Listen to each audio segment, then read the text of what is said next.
tell us, first of all, like, who are the great partners that you worked with here and how this research came about? And then we want to know more about this premise that the subheader sort of implies. So tell us more about how the research came about.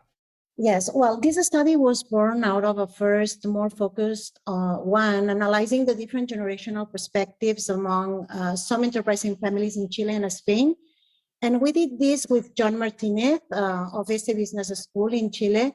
And we used it for a presentation with business families in Santiago de Chile some time ago. As we noticed, a decreased interest in younger generations joining the family enterprise and increased concern and activity by business owning families to engage them. So there were interesting results that we share with colleagues, and we were able to bring in other institutions from other places to the global study. Do you think this is a self-fulfilling prophecy then in that case, that we go in expecting huge differences and we make the differences maybe and don't focus on the similarities? With different generations in particular, there is a tendency to think that the younger generation is inexperienced, that they are too open to risk, or that they lack the maturity to take decisions. And younger generations tend to think that their seniors are not ready for the transformation and dynamism that the business requires. And many families, fearing conflict and aiming to avoid it, they do not talk about it, either at the business level or not at the ownership level. And then these perceptions get set in stone. Sometimes people think like conflict is kind of like when family business is successful, or if it's a good environment, that conflict is zero, it's gonna not exist. And conflict is unavoidable. It's part of nature, it's part of groups, of humanity in a way. So this is why it's so important to work on effective communication. What was a clearly shared priority between generations according to the research? Well, I would like to highlight two areas. The first one is a strong identification of both generations with the family and the business. And this is remarkable in the case of younger generation, as the usual assumption, again, is that the younger members are more detached from the family business, given that they are not yet involved in relevant positions, or maybe because they are not yet shareholders, or because they want or to make their own path in the world. Whereas in fact, the younger generation in the survey firmly places the family and the family enterprise as part of their identity, although women less than men, but we can talk about that later. Another important learning from the data is that generations align on business agenda, and with the priorities being that the business needs to assume a final goal or purpose that is not just to obtain economic profits. The focus on sustainability, with all generations seeing economic development and provision of employment as one of the top priorities, and the need to implement and improve business practices related to training and talent attraction and retention, which is also a key issue. There is a prejudice that favors that millennials or younger generations are generally more focused on ESG agendas and sustainability. And you just confirmed that in essence seems to be true. According to your data, is this a well-founded assumption that this next generation is more concerned with this topic than previous generations? What we've learned from our data is that generations align on how much they prioritize specific goals related to sustainability. And another interesting data is that there are less focus on sustainability that we might expected, and that they are less focused on the environment that may have been assumed as well. Do you think family enterprises go with trends as well? Because we're seeing, of course, like the climate discussion really climbing the ladder at the moment. Do you expect when this research gets repeated at some point, there to be a significant shift? Well, I think that families need at one point to, within the SAG, they need to prioritize as well. And also we need to take into account that this survey was made during COVID, and maybe during this time, all the uncertainty, all the social unrest that many countries were going through, like kind of globally, maybe this impacted the way that respondents respond to the survey. And so giving more importance to more goals that were more short-term focus on the economy, on making countries be more able to address the challenges that we're facing, like, and maybe less with the environment, which look to more long-term. As a researcher and consultant, you must have seen areas where you're like, if they don't start agreeing on this, it's going to be a problem. So what were the biggest disagreements that you saw? So there is one important thing that generations do not agree on. So next gen and the seniors have a different view regarding what it takes to be prepared to live. And this is very important because as families need to be mindful of the steps they need to take to develop their next gen, to develop and to involve their next gens into their family enterprise, being the family office, the family business, or the foundation. And both generations agree about the importance of gaining practical knowledge, but the younger is much less focused on learning the organization way of doing things from their elders. And this may suggest the younger generation's desire for greater change within the organization instead of a focus on current ways of working.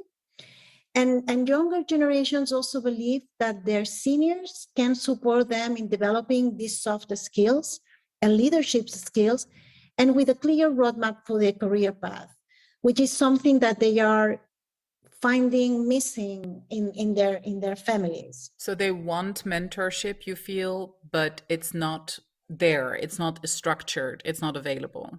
They want a structured development path and roadmap for them within the enterprise. Did the survey talk about the psychology of ownership here? Like, did you find any sort of like specific discrepancies between generations as to how they approach ownership, how they see ownership? So this is one of the key learnings, I think, from the data, that there is this engagement, this perception that, we are part of this and we want to be part of this in the future. And as we've just said, many young generations in the survey responded that they would like to be part of it and they are ready to prepare for the role. So I think that the psychological ownership aspect is there. The thing is, how can you then move from that so that you can engage them to be part of it? Because one thing is to feel like it's part of your identity. The other thing is to feel like that you have a role there. It's important to talk about the fact that any generation that follows this one, or even this one compared to the previous one, will include a more diverse pool of next gen owners, and a diversity that is primarily characterized by the fact that there's going to be more women involved now as compared to before, when the primogeniture was taking care of the pruning of the family tree ultimately. And so this is an interesting development. And I was wondering whether inside the survey you could sense that creating also a difference in how the generations perceived their roles in the family enterprise. There is a difference between men and women. I would say that it's across generations and also across countries. And I think this is important to take into account. Women feel less identified with the family business and with continuing with the business tradition of the family than men. And so women seem to be less identified with the business part and more interested in family, more interested in philanthropic giving and caring for the environment, which is also interesting. And I think that we can understand why. So, but they are less interested, as I said, to be involved in the family business. Also, in most of the countries surveyed, women also aspire less to senior executive and board roles. Everyone would like this topic to move faster than it actually does. And it doesn't, right? And that's why it's so important to highlight this, because why would women not aspire to these roles? Because to many of them, it must feel like a lost cause. It must feel like something they don't want to, quote unquote, waste their energy on. And I think that means that the family businesses still have a long way to go sometimes in creating a work environment that is inclusive. What this study can help families doing is that to highlight the issues that they need to be discussed and they need to be talked and they need to put on the agendas. And so this is one, and this is an important one. Tell us about what the survey sort of revealed about the role of governance and how different perspectives are from different generations on that topic. So there is more interest across the board to participate and to contribute to the business and ownership governance. However, there is a lagging interest in family governance among generations. And this is something also that we need to pay attention and is a warning sign, since family governance carries out very important tasks for the continuity of the shared project, like the vision, the engagement, the values, the legacy, revising and updating the legacy for the future. How do we involve family? All those conversations about, what are our priorities as a family? What is the role of women for the future? So, what about the differences between culture? Were you equally surprised in finding so many similarities across cultures, or did you feel like there were clear distinctions in terms of like how respondents reacted to your questions? There was an overall global alignment in findings, of course, with some country-specific, some country-based differences that points out to unique cultural aspects of family enterprises, but also the unique challenges some countries may be facing at the time. For example, we see differences in the importance given to the development, sustainable development goals, and with respondents from Mexico perceiving the highest importance for those across the board, which was at one point was kind of for even for the team, a surprise, like, because maybe there were expectations from other countries, like, we are more advanced in that. So respondents from Mexico placed more importance for them in sustainable development goals. Respondents from the United States showed more interest in philanthropy, also across generations, which could be explained by the difference in culture and legal and tax frameworks by countries, which impacts a lot the way that we practice philanthropy.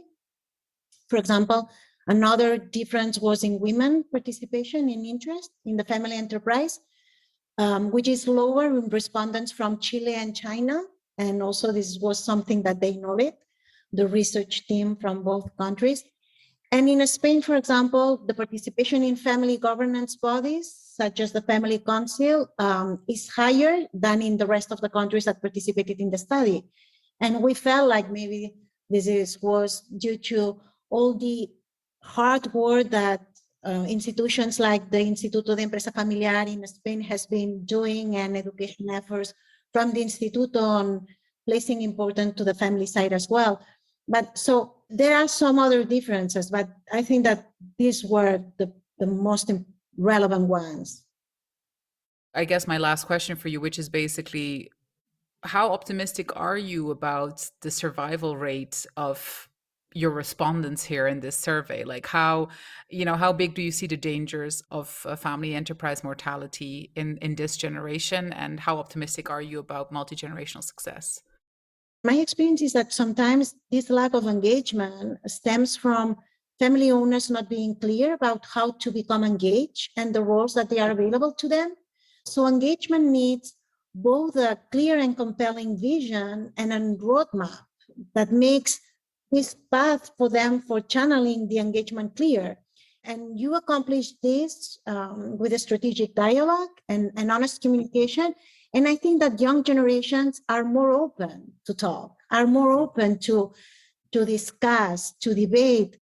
I am optimistic because I'm seeing a lot of talent in next generations that are driving or that are putting pressures into their seniors to have the conversations that need to be made, to really put on the agenda the issues that concern them and the way that they are seeing the future. And I think that the surveys or studies like this one can help owning families to have some data to support a list of questions that their governance bodies need to address, to identify this list of topics that need to be discussed in their families as owners, but also in their governance body, things related to family, things related to business. What are the priorities? What are the challenges of today?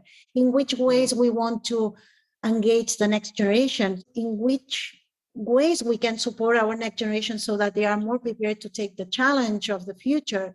And then through the communication, through the conversation, how do we enhance or how do we support families learning how to collaborate? Because collaboration is key. if you do not learn how to collaborate, you are not very well positioned for the future.